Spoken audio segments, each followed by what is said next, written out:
Hello and welcome everybody to another week of superb gameplay and expert analysis. It's the G-Man Division 4A recap for week 9, and what a week we had. Let's look at the schedule. We had a lot of draws. Yeah, 4 draws in 5 games. What are you guys thinking? Seriously. Not entertaining. Thank you, by the way, you guys, for... At least the last game was anything interesting. So, let's begin with stuff from my fridge and the sit-down boys. It's a 1-1. Who would have thought? Yeah, Purple Yam went 4 games without an MVP, despite being guaranteed an MVP every second game this season by his contract. So his agent made sure he got the MVP this time without needing to do anything. Yes, he was just there on the field, providing tackle to nobody in particular. Felix Supreme, on the other hand, stumps Sausage. You remember Sausage, the killer pestigore out of the fridge. But he managed to fail everything else and badly hurt himself on a failed dodge, so I have actually no idea how he got the MVP. Yeah, we had 1 AV break, 17 AV breaks, 10 blocks, 38 blocks, 10 overall blocks by the sit-down boys, so there was nothing they actually did to prevent plays from stuff from my fridge, who got an undisturbed cage for a turn 8 touchdown in the first half. The one-turn touchdown attempt by the sit-down boys afterwards failed on the first block, so in the second half it was 1-0 up for the stuff from my fridge, and the sit-down boys tried to attack, but the first attack was thwarted, and the ball was back in Lord Fluoride's hands when Cake failed a GFI to base the star thrower. And he went on to throw the ball into the end zone, where it was caught by Jupiter Masood in turn 14. Yeah. Nothing more happened except that Vladimir Cosmos died on a turn 16 foul. Yeah, that happened. But he got better, so it's not really that interesting. We have a few level ups. We have a level up for Phoenix Supreme. And Phoenix Supreme got dodge. As far as I remember, he might have had a double, and there was talk about a Mighty Blow, but yeah. Strength 4, Mighty Blow would have been the dedicated blitzer, and then what is Roman Supernova doing? He's not doing anything if he is a dedicated blitzer, except against people with dodge. So he got dodge because, yeah. Strength 4, Lodge Step, Guard Piece. Ugh. With AV8, one of the 2 on this team. So this one, ugly. And then we have stuff from my fridge, and I'm really disappointed in stuff from my fridge. Not only are they providing a draw this week, they also didn't level up. Apple and Purple Yam both could be anything. I'm expecting an AV up. So everything else, if you take anything else, I'm very disappointed in you, Ginger Wolf, even more than I am right now. Next up, we have Beefheart and his Merrymen versus the Sneaky Blinders, where Captain Beefheart once more takes all the credit. Yeah, let's see how long his men keep on being merry if he keeps stealing the MVPs. On the other hand, Ada Thorn was everywhere on the pitch, really everywhere, and the Sneaky Weasel succeeded 9 dodges out of 10 and even came back immediately after being knocked out. Otherwise, we see 2 AV breaks, 8 AV breaks, not that much happened, except for... Let's see it.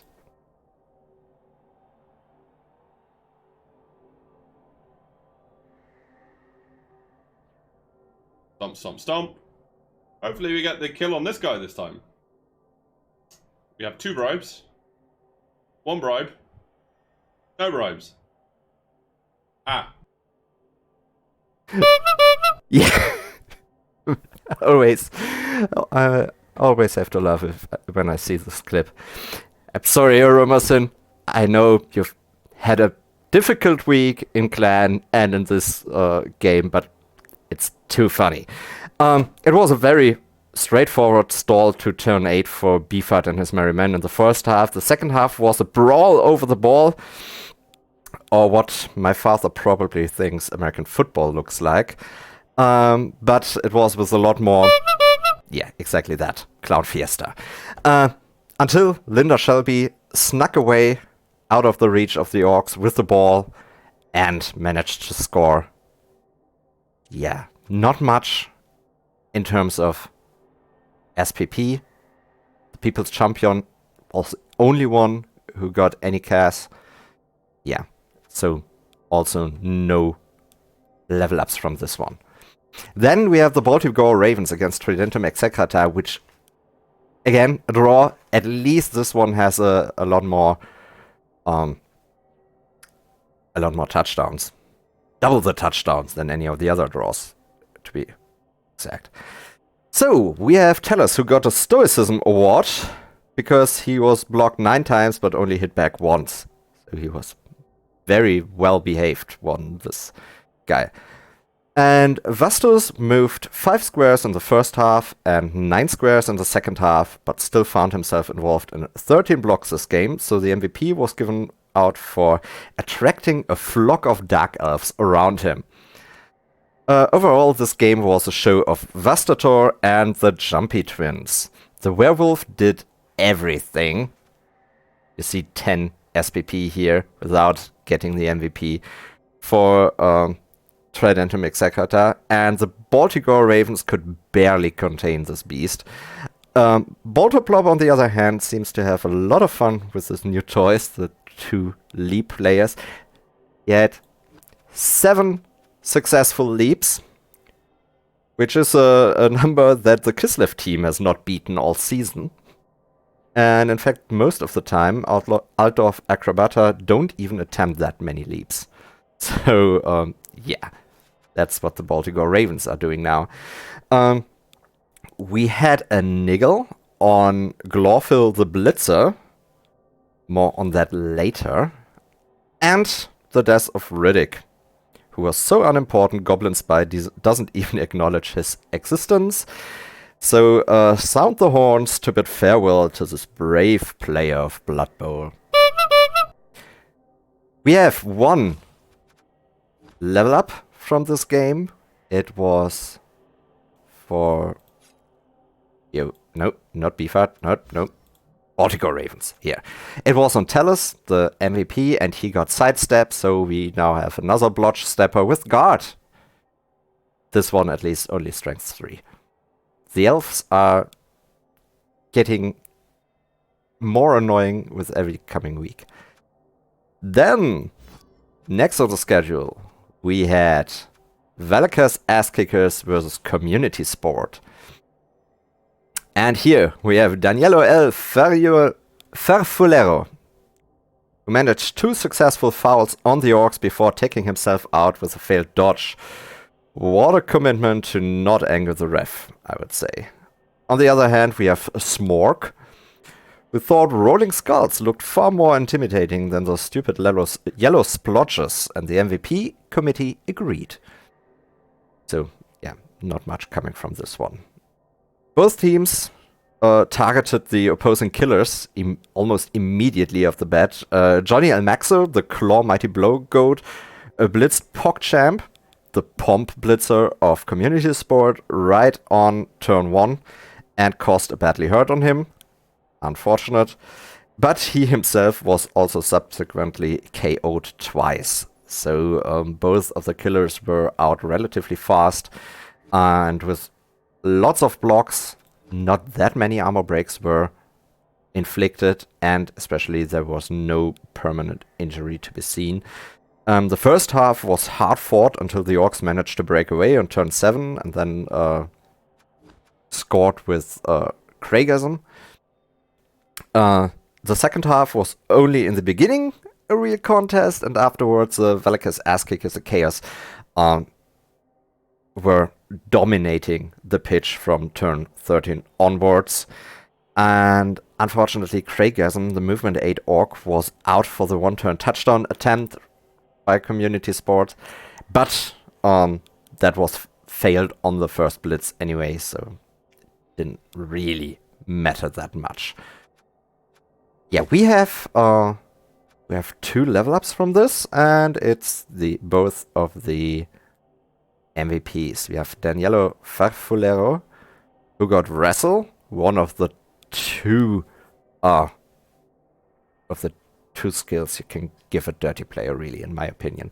The other one would have been Kick, and with such a relatively slow team as Chaos, Kick is not as important, except for maybe kicking short to be in the face of the opposing ball carrier immediately afterwards. And then we have Community Sports, who had level up on Smorg, and he rolled a double and got dodge, so we have another blotch guard piece, so he needs another double to also be a blotch stepper with guard and strength 4, and this one would even be AV9, but even with this one, very nice Black Orc here. Very hard to remove this guard piece. Then, last but not least, and finally, not a freaking draw, it's Bootleg All-Stars against Umweltschützerinnen. And here we have Borta Fistbig, got the MVP for staying on the pitch until the bitter end. Yes, it was one of those games for the Bootleg All-Stars. The Umweltschützerinnen, on the other hand, Anna Botsford Comstock got the MVP for being an absolute menace to Goblin kind. Every block was a knockdown, 5 were AV breaks, and to top it off, she also scored a touchdown. Yeah. The first half went as well as Goblins could hope for, with removals on both sides, but a bigger bench for the boys in green. So the half ended 1-0 for the Bootleg All-Stars, and also them being 11-9 players up at the beginning of the second half. From there, it went all downhill, with the Amazons getting people back after their first touchdown and the Gobbos losing players left and right. And so by the end of it, Borta and only 4 other Goblins were on the field after the second touchdown by the Umweltschützerinnen, and it was sad times to be had. Yeah. There was one player in particular who had a much better performance than all of the previous games, and that was Dilhelm Chainsey, the loony of the Bootleg All-Stars. He inflicted 6 armor breaks, 4 of which were KOs. Yeah, that's actually quite nice. You see, 29 blocks sustained, but 7 KOs, 6 casualties. Not many of those KOs came back. Umweltschützerin, 5 KOs sustained, 6 casualties, 4 casualties sustained. Many casts, but no perms on either side, so they can be very happy with this. 23 armor breaks, and from that only getting, 5 KOs, 4 casualties. That's kind of, yeah, not very nice. 11 armor breaks? 7-6? That doesn't add up.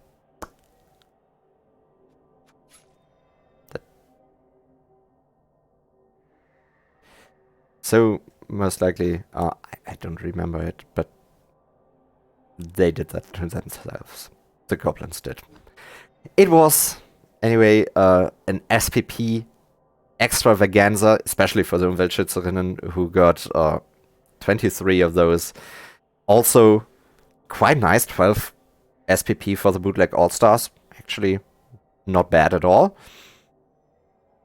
10 SPP for the Bootleg All-Stars, because Fungus will not be on the team. And we have also the MVPs with the level ups. On the one hand, Border Fistbig, who got Strip Ball. So now we have a real sacker on our hands for the bootleg All-Stars. Wrestle, Strip Ball. Next one is Tackle. Or Dauntless. Oh. I give this one to the community. What would you say would be better for sacking Goblin? Dauntless or Tackle? I would say Tackle, because you're probably red dying anyway, even because you're dodging into a cage most likely. Well, but maybe not. And die Umweltschützerinnen, Anna Botsford Comstock. Another guard piece. Sure. Why not? It's not like you don't have enough of those on stat freaks. Yeah. Okay. So, with these games out of the way, let's look at what has happened on the scoring board.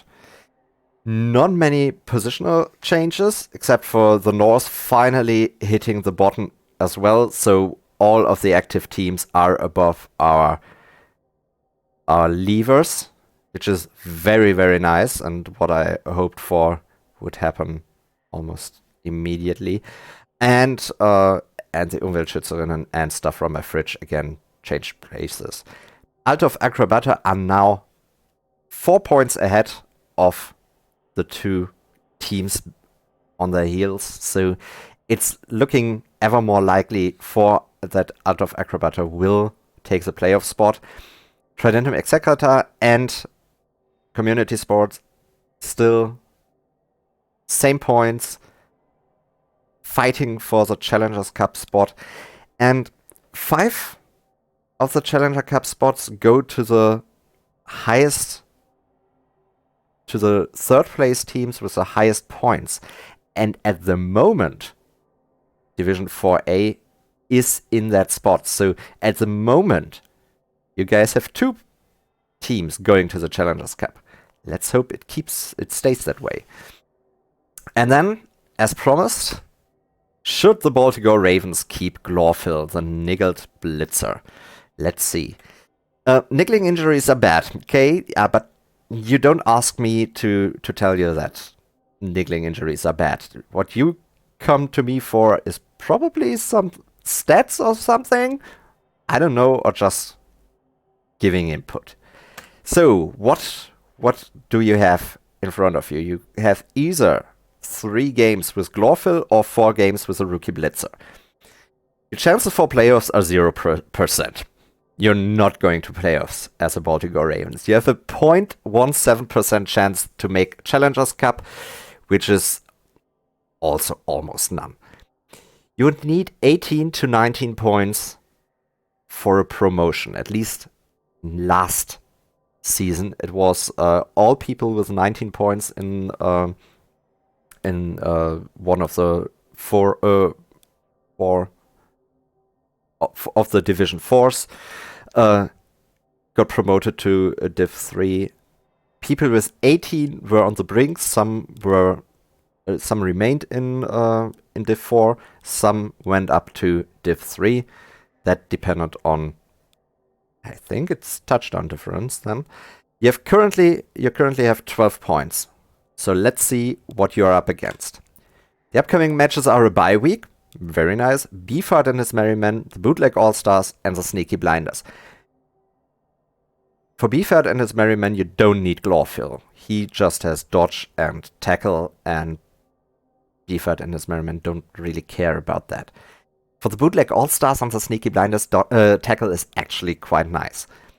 So, the fact that he has an MNG because of the injury doesn't matter because of the bye week. So you have 3 games with Glorfil to give you a level 3 blitzer, or 4 games with a rookie blitzer. 3 actual games. Yeah.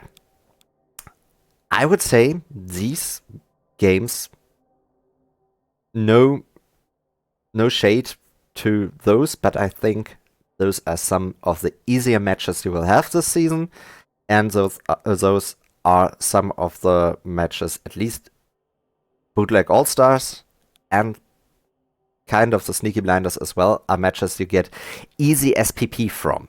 So, easy SPP, but tackle would be nice. Unfortunately, SPP on a Niggled Blitzer, who is level 3 with only normals, is not that nice. So let's look at what you have done so far in this season. You had an average of 1.6 SPP per game on your blitzers, on each one of those. So with the 17% chance for an MVP in the bye week and 9.1% chance to get the touchdown SPP, and then you can calculate how big the chances are that you get both of those. So you get an immediate level, which is roughly 1.5% in the ballpark of that. So not very likely, but you have a chance for an MVP.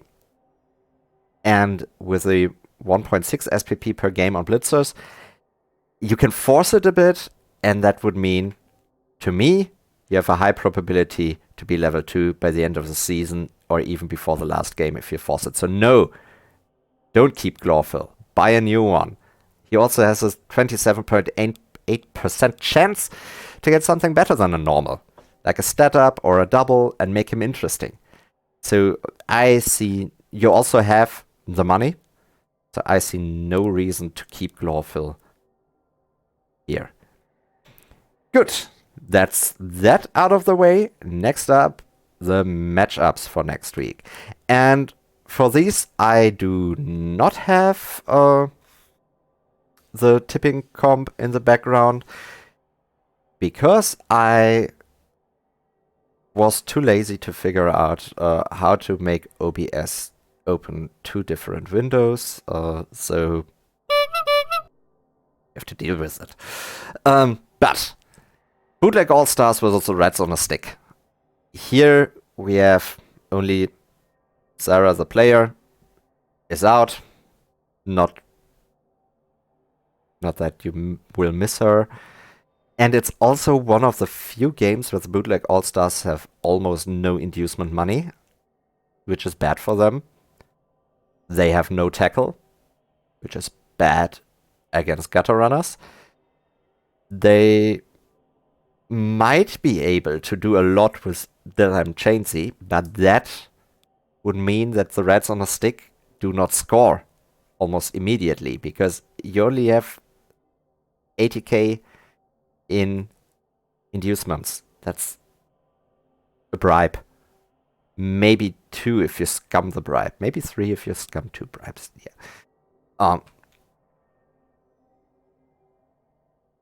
But yeah.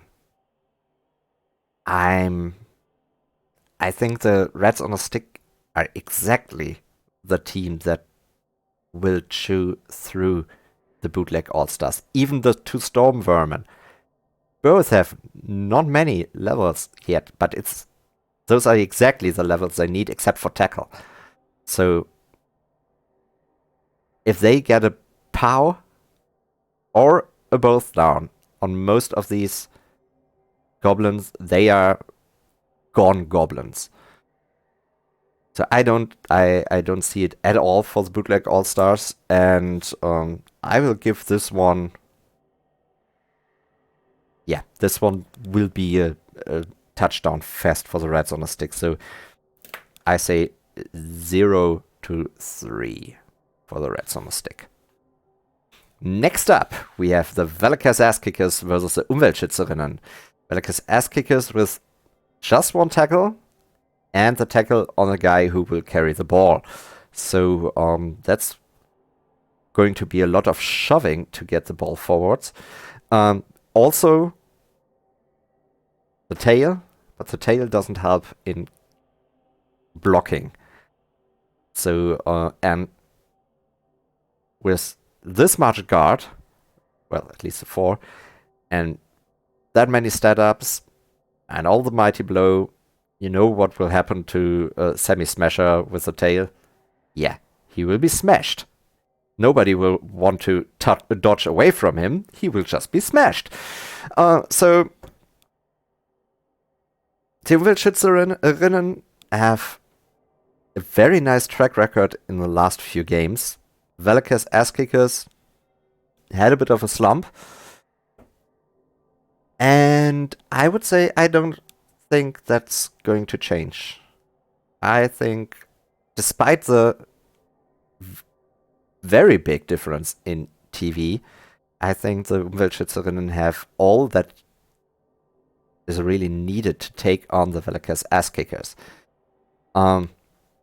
They, of course, are almost a Norse team from all their block, but yeah, that's not really what the Umweltschützerinnen care about. Yeah, so I say it's a 1-2 for the Amazons. And I will promise you, I will tip exactly that, and it's really because I was too lazy to get the browser of OBS working, and not because last time I tipped it was really, really bad for me, because I don't tip draws, and you guys all produce draws. Alt of Acrobata against Community Sport, one of the games at the top of the table, first against third place. And yeah, let's see. The Kislev are prepared to face a dodge team, which we have two of. We have now a Goblin, because Dreamify wants to finally succeed in a one-turn touchdown, and he thinks, well, let's do it with a Goblin, because Resident Sleeper is definitely not hungry. No. Kislev are prone to implosions. And so far, it hasn't happened to Alt of Acrobata this season. I'm wondering if it might happen against the Orcs, because we have the tackles, we have the Mighty Blow, we even have a Palmer. Of course, we also have that here on the Kislev with Konstantin Kurakin. But he's up against Orcs. And these are just Russians. So I didn't want to say just Russians. Yeah. Nice people. But there are no orcs if you jump on them. Yeah. So it's really hard to predict. Because on the one hand, Alt of Acrobata have a really great record this season. On the other hand, I feel like Community Sport have an edge against them.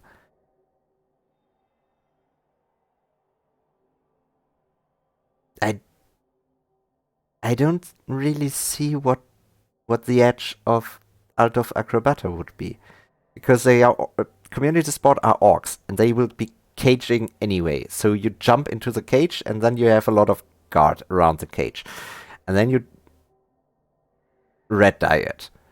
Okay, you have Michelle, who gets the ball loose, and then Michelle dies, because Michelle is in a cage full of orcs. What's next? Next, the orcs form another cage, and you jump Donato in, and he also has wrestle tackle, so he gets the ball loose, and then he dies because he is in a cage full of orcs. I'm giving this one to Community Sport, but it's also as a 1-2. And that would make the top of the table very interesting. So let's hope for something very interesting. The Baltic Ravens get a bye week to get Glorfil back, which they hopefully won't, because hopefully Bolterplop will fire him and get a Blitzer before a new one, maybe even with a name. Whoa. A new one before the bye week rolls over, so he has a chance to even get some SPP. Next, Beefheart and his Merryman versus Tridentum Execrata. second place team against seventh place team.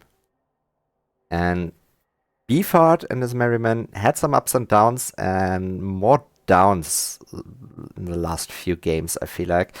I don't think that's going to change. And with Vastator still on a rampage and Ultor being also there, I am not here. I also don't see the advantage of Beefheart, except for the guard pieces on some of the faster players, which is nice, but also precocious speed. He doesn't even need to be hit by a werewolf to be in danger. Overall, orcs as they are. Orcs are a little bit slower than stuff like werewolves and ghouls who just need to dash away, and then what are you going to do as the orcs? Yeah, I'm not seeing it for Beefheart, and with this track record from earlier this season, I say it's a 2-0, but a 2-0 for Tridentum Execrata. So, and that again would make it very, very interesting at the top of the table with 24, 23, and 23. Maybe. Let's see. Let's hope. And then we have Stuff from My Fridge versus the Sneaky Blinders. This is also going to be quite interesting. We have we have no idea what the Pestigors are going to get. As I said, I will be disappointed if it's anything but an AV up. And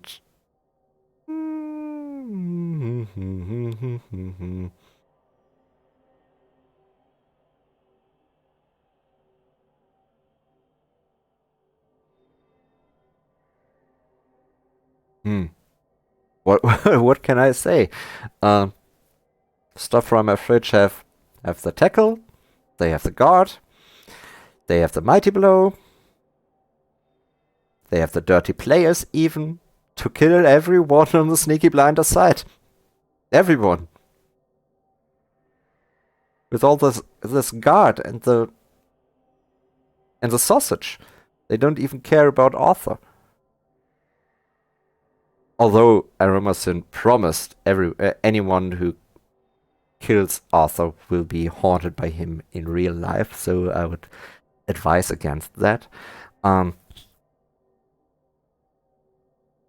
We have a 2-guy bench. Perfect for 2 dirty players, so they can really use them. We know that the Sneaky Blinders bribes are not working anyway. There's nothing speaking for the Sneaky Blinders except for speed. But still, Pestigors are not that slow, and 3 of them have tackle. So some of the goblins will fall prey to the tackle. Yeah. Enough of that. 2-1 for Stuff from My Fridge. Bam. And then we have the sit-down boys with the bye week to lick their wounds. And is there any... No, they don't have a strength bust at the moment. But it's...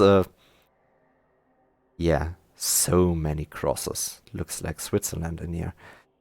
Okay, next up.